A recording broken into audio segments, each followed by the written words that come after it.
Hey there, welcome to the Second Act Success podcast. I'm Shannon Russell. As a business coach helping women start and scale businesses, I created this podcast to give you the advice and inspiration you need so that you can start your second act and create a business and life you love. Let's dive in. On this episode, I am chatting with my friend, Kelly Schuknecht. Kelly helps business owners and executives build the visibility and authority that matches their expertise. She began her career in nonprofit, pivoted over into book publishing, eventually got herself into marketing, and now she helps others build their personal brand so that they can be the thought leader in their field and truly make a difference with their business. Kelly shares so much about her career pivots, as well as getting laid off from a job that she loved, and how she reinvented herself once again to create a business that fits perfectly into her life. Let's dive in. Kelly Schuknecht, welcome to Second Act Success. It's so exciting to have you here. Thank you, Shannon. I'm excited to be here. We've talked a lot. We know each other pretty well, and I've been on your podcast. And your story, for so many reasons, just is so perfectly aligned for my audience that I want to really dive in. Not only your whole career, but really what you've built along the past year or so. Let's take it back to the beginning. Where did everything start for you? Where did your career begin? I actually started in nonprofit. I got a degree in Spanish. I wanted to be a missionary. And when I graduated from college, I was like, I don't really want to travel to foreign countries by myself. And I was not married. And I decided instead to go into nonprofit in the US. And so I got a job in nonprofit. I worked in a domestic violence shelter. I was the women's advocate working with the Spanish speaking women. And I quickly learned that was not a good fit for my skills. Although I wanted to learn Spanish and I wanted to help people, I was not good at like client service and being almost like a therapist for clients. I was not good at that. But I quickly found in the nonprofit world, I was good at doing the stats and the administrative work. So I ended up being the person who would do our stats every month at the shelter. We had to report to our funders, and then went onto the grant side and was helping with grant writing and reporting.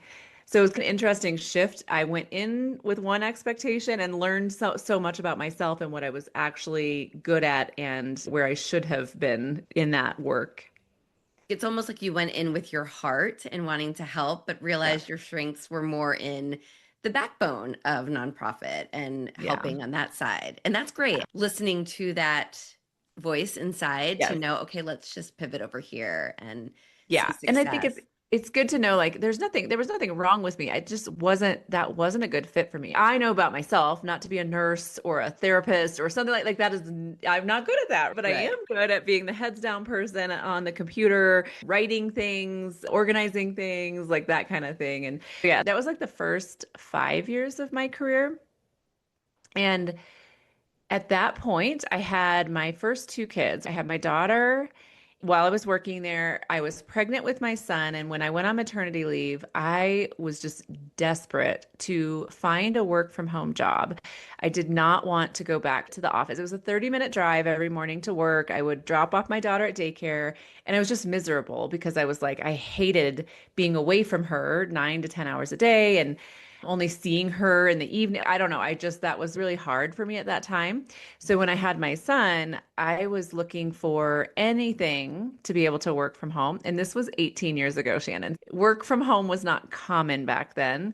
But I ended up finding this job where it wasn't even a job. It was like a contract role where this publishing company was looking for somebody to help them with really random niche kind of thing. They were looking for somebody with experience in Microsoft Access to help them process the royalties every quarter for their authors. And so that was my foot in the door. Like I had used Access at the shelter that I had worked at. I was the go-to person like running the database in the background of all of our client information. And then that led to this role in this publishing company that as soon as I had my foot in the door, then they were like, "Can you do this? Can you do this? Can you do this?" And so by the time my son was born, I started when I was pregnant and was like trying to figure out like Yeah. what options do I have after this? And pretty quickly on the side, I was making more money than I was making in the nonprofit. And I was able to quit my nonprofit job, stay home with my two kids, and work very part-time. And it was a great fit.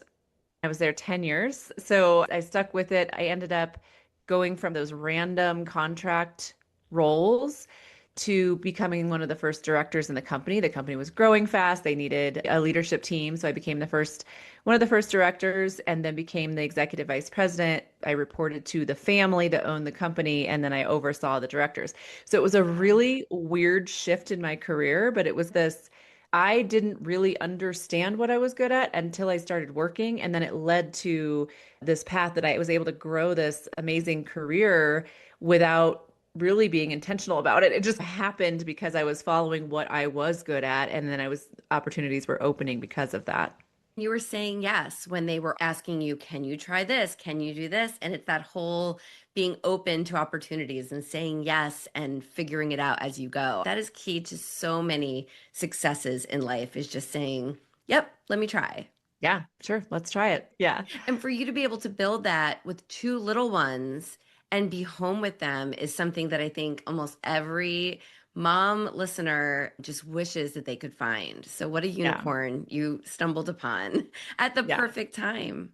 Yeah, I remember those days of feeding them in the morning and just being on my computer, checking my email, and then put them down for a nap. And I could work during that time. I loved the YMCA. I could go to the YMCA and get 2 hours of childcare so I could work out and then work for an hour. I was just squeezing in work throughout my day. And I know that like the perception can be like, oh, you work from home and you're with your kids, you're not really working. But the reality was because I was able to fit it into my life in a way that worked for me at that time, clearly I became seen as the person who was capable of doing things because I was promoted to vice president in the company within I would say within the first 2 years. I think it was maybe a year and a half. So that was a Wow. fast path to being the family's go-to person to run their company. It was work from home, very flexible, and it was just an ideal fit for me as a young mom with little ones at that time. And this company was helping authors, right? So that kind of Yeah. got you into the world of book publishing and book marketing. Talk to me a little bit about that and how you became really interested in that world. Yeah, so it was a publishing company and it was so we helped the authors with the publishing the book and then where I became specialized was on the marketing side. What the company found was they would help all these authors publish. They had thousands of authors who published a book and then they were like, now what? What do I do? And so I became the person that built out the marketing department. We would come up with these ways of helping them with a virtual book tour, helping them get their book into book fairs, helping them order bookmarks and postcards and all these things to promote their book. And so I was the one kind of packaging up those services, hiring the people to help produce the whatever that product or service was, and then I oversaw all of that with no background in marketing became very specialized in the book marketing side of things. After 10 years, I knew it was time to leave. It was like that, like, what is my career path from here? I couldn't see myself there forever. I just started getting antsy. What should I do next? And so I left without really having a plan. Took on some freelance work and was like, okay, I'm just going to feel some things out, which then led to I met my next boss. I went to an event. We were talking. He heard about my experience in book publishing and marketing, and he was like, "Hey, can you help me publish my book? I just wrote a book." And I was like, "Sure, yeah, I can help you." And then that led to more opportunities in that company. Again, just saying yes to what was coming my way. But it was the now I look back and I realize I had built this personal brand around what I was doing, right? I became known for being in the publishing world, for helping people with publishing, with marketing. So that led to this opportunity where they connected the dots of, oh, you have this background, you can help me. And then because of my marketing experience, I ended up becoming the marketing director for his company and built a department of, I had 6 or 7 people on my team. It started with just me, and then we grew to that as the company grew from 4 million to 12 million. And so Wow. was that was the next stage of my career. That company was acquired and I lost my job. And That's where I the like real to joke second that act begins. yes, I like to joke that I did my job too well. We grew to this point where the company became well known and then was acquired. And being in marketing, that's often one of the parts of the company that is pretty easy to cut because the company had their own marketing department. Right. So yeah, so then I ended up having to decide what to do next. I think I told you when I had you on my podcast, I wish I would have met you a year before I met you. Really, I met you after I had already had to take that leap and start my business. I wish I would have had your guidance along the way sooner. I know because you really find yourself in this position where you're high up and you're running everything and you've got these clients and everything's going well. And then all of a sudden, there's a layoff and Yep. it's unexpected. And that often happens when companies are acquired. And we're seeing that a lot across so many industries right now in the world that you think you're all great and then something happens. And you're Yeah. really at this crossroads of what do I do next? What were you feeling at that point? Was it really Yeah. truly a shock? Yeah. Yes and no. It was 2 years into the acquisition. So for two Okay. years, I was thinking this was going to happen, right? I was like, I think I'm going to lose my job. But I kept being told, no, they need you. They love what you've done here. I was being told it wasn't going to happen, but I was preparing, I think, my mind for, I think this is going to happen. And so really I had dreamed up this company while I had the freedom to dream and wasn't under pressure. I started thinking about what I wanted to do, starting my own company. I had named the company. I had a website, which was terrible at the time, but I had a website. I was taking these baby steps towards, and again, like I said, it would have been great to have somebody's guidance along the way. I just was like, just hoping and dreaming. It was just Yeah. like, okay, what might happen. So the day that I was laid off, I had a meeting with my manager and then HR popped in and I was like, "Oh, I know what's happening." Still shocking because even if you think it's going to happen, even if you know it's going to happen or you suspect it's going to happen, it still is pretty shocking to go, what is going to happen to my income? I am the provider for my family. So it was like, how is all this going to work? And it's a pretty shocking. And I can't even tell you the feeling of relief that I had in that moment, even despite the shock and the stress of it. I closed that computer and I was like, I'm done. Yeah. But Kelly, I think it's because you let yourself dream and start building this almost at the time pretend business. Getting things up and testing it. That is what I always advise clients, like we were talking about earlier, is like start building it while you have that paycheck. Yeah. Let that paycheck be Yep. your runway. So you were doing it and maybe not even thinking it was going to be something that would come to fruition anytime soon. But then that sense of relief was probably because you knew you were somewhat prepared and Yeah. excited for that next chapter Yeah. because that Thank led you. you to so much in this past Yes. year or so. Yes. And it's been an amazing year. I'm so grateful for what did happen because I wouldn't have taken the leap. I wouldn't have done it. I was too Yeah. scared. I couldn't see the future. I just couldn't see what was going to happen. Yeah. And it was the being pushed off the ledge that was just like, now you got to figure it out. And I do think, looking back, I wish I would have just made the decision to leave because it hurts to be laid off. It hurts Yeah. to know that somebody decided to cut you, and not somebody, but multiple people. And that it's really hard to take emotionally. I dealt with that for many months and I'm probably still dealing with that, right? Yeah. But looking back, I'm like, man, I should have just done this myself because I was fully capable. I didn't trust it until it just was Mhm. forced on me. I just had this conversation with another guest on my podcast, Aranzis Savis, and she talks about the same thing. She put March 1st on her calendar to say, okay, I'm giving my 2 weeks notice. And she was too scared and she stopped herself. But on March 3rd, she was laid off. Oh my gosh. But same thing. It's just that fear of jumping off that ledge and taking that leap and betting on yourself. But that's okay because sometimes it's a blessing in disguise and something that Yeah. we needed. She needed it. You needed that little kick to say, Kelly, go for it. You've already got this plan and you have all the confidence. Let's see what you can do flying on Yeah. your own.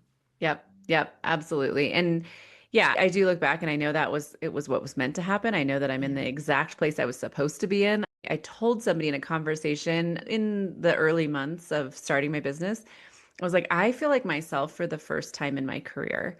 For 20 years of my career, I worked for other people and I'm somewhat a people pleaser. It was like whatever the boss wanted, I was going to say yes and I was going to make it happen. Even if I didn't think it was the best choice or didn't feel right about it, it was like I was the person that was going to make it happen. And Mhm. finally, I get to make the decisions myself. I get to decide how I want to move forward.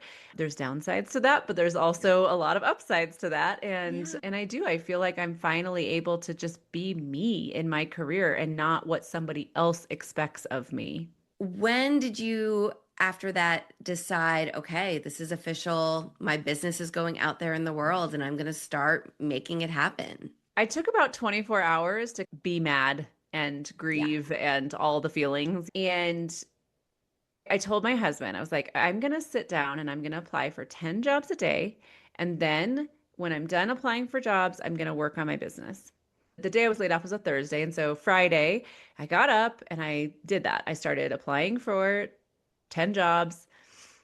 And I was like, this is soul sucking. Like, I cannot do this. I cannot hope and pray, send all these things out and hope and pray that somebody sees value in what I can bring. And so that was Friday. And Monday, I was like, I'm not applying for jobs. I am all in on this business. And I just started going down that path. In that week, I was talking to people. I was trying to get my head around what to do next. I was trying to decide if this was something I really should pursue. Like I wanted to, but I was also just, I don't know what I'm doing. I don't know how to do this. And yeah, so November 8th, I registered the business. And I actually got my first client that started on November 11th. And second one started December 1st. And it just went from there. It started building because I started putting it out there. I was so scared at first. I was so scared to say online that this was what I was doing. And then when I finally did, it was like I was talking with people, I was telling them what I was doing, and it just started happening. I think that mindset made a big difference. You knew what you wanted and which direction you needed to go. So tell us about your business and what you decided to really focus on. I know you've got a couple different arms of what you do. So, Yeah. So again, like through a lot of it came through a lot of conversations with people. And I think whether that's a coach or your professional connections or whatever, that was the most helpful part to me is just talking to people and just getting my head around. Even though I had been dreaming about this business I was gonna start, I still wasn't super clear about what that was actually going to look like. It was like marketing, right? That was right. I'm going to provide marketing, right? And then so then when it came down to it, it was like, okay, but how do I tell people what I'm doing and what does this look like? So I thought about my experience. I spent 10 years in publishing. I spent 7, 8 years building a marketing department. And the marketing that we did was inbound marketing focused on having positioning the CEO as a thought leader. And so what that looked like was we were helping him get speaking events. We were helping him with content, putting content on LinkedIn, article writing. We were getting him on podcasts. We were managing a podcast that he was running. So these things that we were doing for him, I was like, these are the things that business owners should do. And so I decided within that first couple of weeks that the way I want to go to market is not just marketing, we help people market. I wanted to help business owners develop their thought leadership platform. So I was very clear about what that was going to look like. I wanted to help business owners get speaking events, do their LinkedIn content, get podcast interviews, and if they're interested, write a book. So I had the experience with ghostwriting. I wanted to be able to include that in what we do. So if somebody, the people that we work with tend to be busy entrepreneurs and they don't have the time to sit down and write a book, but they have it all in their head, right? I had that experience of interviewing people and helping them write their book. And so that's part of what we offer as well.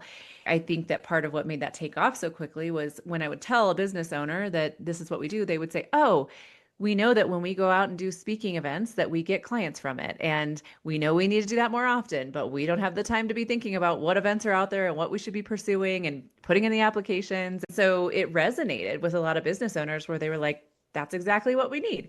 And it just seemed like a really great fit, my skills and experience, and then what a lot of owners need. And it was unique, right? There aren't Mhm. a lot of companies out there doing what we do. So it stood on its own and it stood out to people. And the fact that you got clients so quickly after announcing this business is a testament to that, of what was needed out in the market. Yeah. I love that the business has just taken off. And then you decided to start a podcast called Beyond the Bestseller, which I was lucky enough to chat with you on. Tell me about that aspect of your business as well. So I started the podcast right away I know that, and you know that podcasting is a great source for networking. It's great for developing content. I wanted to start interviewing female authors. So my podcast is focused on female authors of nonfiction books. I originally thought that my target client would be female business owners, but I learned pretty quickly that that wasn't what was happening, that it was a lot of men who were coming to me saying, "Can you help me write my book?" Because I think that women tend to be the ones who say, "I'll do it all myself." Yeah. And so, anyways, so the original intention with that podcast was to reach my target audience. And I'm learning that I probably need to shift a little bit on that and maybe have a different podcast that's specifically for thought leaders, even though the women that are on my podcast are thought leaders, but it's just a little bit of a disconnect as far as the services we provide. So just trying to make that a little more clear. So I started the podcast and a community for women authors. I have an online community. We meet every Tuesday. It's for women who are writing a book or have written a book and want to just network with other women and learn more about how to promote their book. And then we also are doing a retreat. So we have our first writing retreat early next year, and then we're going to try to do a couple a year, but that's all in development now. All of that kind of going along with my focus on thought leaders, business owners who want to have that book in hand and develop their platform and be seen as the expert that they are. It so perfectly encompasses everything that you've done in your career. You've been able to create this business, just taking all of your experience and everything that's worked. And congratulations on that, because that's not always easy for people, especially if they are laid off and they're sitting here not sure what to do next. You had a plan that you had been thinking about and you were able to execute it in such an amazing way. I will say though, like I had a plan, but it came together piece by piece, day by day. It wasn't clear to me on day one. And even as I mentioned, now I look back and I look at the podcast and I think maybe I should adjust that slightly. And we're actually talking about how we might create a season 2 of the podcast that has a kind of a different approach. And that's okay. I think the best thing for me was to make decisions quickly, right? So even if every decision wasn't a perfect one, it was making decisions quickly and acting on things and moving forward and doing that every single day instead of dragging my feet and overthinking things to the point where I couldn't act if it wasn't perfect. I think people get stuck in these places of, I can't. Here's a perfect example. My website was a mess when I told you I had it designed, but it was not good. The logo I created myself on Canva, and I am not a designer. But I was like, it doesn't matter. Like, how many people are actually going to my website? It doesn't really matter. I need to bring in the clients first. And then the next thing I can do once I have some revenue coming in is I can pay somebody to update the branding, the website. And we did all of that, right? I've seen people do this where they just get so focused on, but the website has to be perfect and I have to have this and that. And you don't. What you need is money coming in. So focus on the getting money coming in and then fix the other stuff as you can. And don't worry about everything being perfect. Don't worry about everything being exactly right. Just make decisions and move forward. And you can always adjust as you learn what's working and what's not working. I was going to ask you your advice, but that is the perfect advice because it's true and businesses can evolve. Podcasts, books, it can all evolve based on what the market wants, what your customers are asking of you, and it's okay to change things. So you're right. It's just get started, get that revenue coming in, and then you can tweak and move as you go. It's done is better than perfect and getting it Yes. out there. One And of my favorite quotes. but you did it, and that's amazing. Yeah. So, for any listeners who are sitting here and maybe they're thinking, okay, a layoff could be down the road, or I've always thought about doing this side business, what advice would you give them to start making moves and taking action now while earning that paycheck? What I talk about a lot is developing your personal brand. So nobody is going to know that you exist if you are not showing up in ways that, whether it's networking, going to events, posting content on LinkedIn or whatever platform makes sense for who you're trying to reach. I think that anyone in any stage of their career should be doing that, whether you think a layoff might happen or not, because you just never know what opportunities that might lead to down the road for you. Like I mentioned, chose to leave the publishing company I'd worked for. And because of a blog that I had for, I don't know how many years at that time, several years at that time, I was writing about publishing, I was writing about book marketing, and then that led to somebody knowing who I was in that space. I think that it's really important to get out of not be thinking of posting on LinkedIn to promote your company, but be thinking about how you show up and what you can teach other people. Not trying to get anything out of it, but just to develop a presence and engage with people online. And again, like going to networking events and things like that, just so people know who you are, because you just never know. I think that's what I teach people right now, because I learned from my own experience how valuable that was for me in really catapulting the business once I did start it. And LinkedIn is free. So, really, just there should be no reason that you're not on LinkedIn and that you're not keeping your profile up to date. And then you made a really good point. Don't promote the company you're at. I had a client come to me, Kelly, once. She was right out of college, young, just learning. And her boss wanted her picture to be her work shirt, her company shirt, and everything was directed to the company. And I Mm, said, absolutely not. This is your personal brand. This is your LinkedIn page. So that next company you're applying to doesn't want to see you rocking an outfit from the company you left. yeah. Yeah, and it's free and it's easy. So if that is one takeaway from this podcast episode, it's really start building your brand. And you can do it on LinkedIn and you can do it on any social media, but I think LinkedIn is the place because so many employers, business partners, whoever will check there to see who you are and who you've been in the past. Yep. Yeah. Absolutely. And just one or two posts a week. It doesn't have to be a huge time commitment, but No. commit to one or two posts a week on a topic that is of interest to you and something that you feel like you can share, something that you can teach somebody around. We take our own skills and experience for granted, but what I learned was not everyone has 10 years of experience in publishing. Not everyone has 7 years of experience building a marketing team, right? So the things that Right. I had learned, I had that I could share that with people, and people were learning from what I was posting, and I came known for those topics. So it's, yeah, one or two posts a week. That's all it takes. Just start doing it. Kelly, tell us where everyone can find you and reach out and connect because you are just so full of knowledge and have so much to share. So tell us all the places. I'm on LinkedIn. It's my name, Kelly Schuknecht. Like you said, you can put it in the show notes because Yep. it's not easy to spell. Sure. But I love connecting with people on LinkedIn because that is where I spend most of my time on social media. And then if you're interested in developing your thought leadership platform, if you go to my website, 2milehighmarketing.com, that's the name of my company. At the top, there is a quiz, and you can take a quick quiz. It takes 3 minutes and it walks you through some questions. It will give you your score as a thought leader, and it will give you some things to work on if you want to further develop your thought leadership platform. So great resource if you're thinking, I don't really know where to start, or I don't know where I am, or what to work on. It will give you some tips and advice around that. Ooh, I love that. I'm going to take that myself. I think that Yeah. sounds great. Thank you, Kelly. I will put everything in the show notes. And I'm so happy that you were here and that we were able to have this conversation to really share everything you've been through and that you continue to grow and help others show up in the world in their best way. Thank you. Like I said, I'm so glad we have connected, and I wish that I would have met you about a year before I did. But I love the work that you're doing to help people figure out their next path or their next step in their career, because it's really, we all go through career changes. Yeah, thank you for what you do, and wish that I could have worked with you when I was going through that.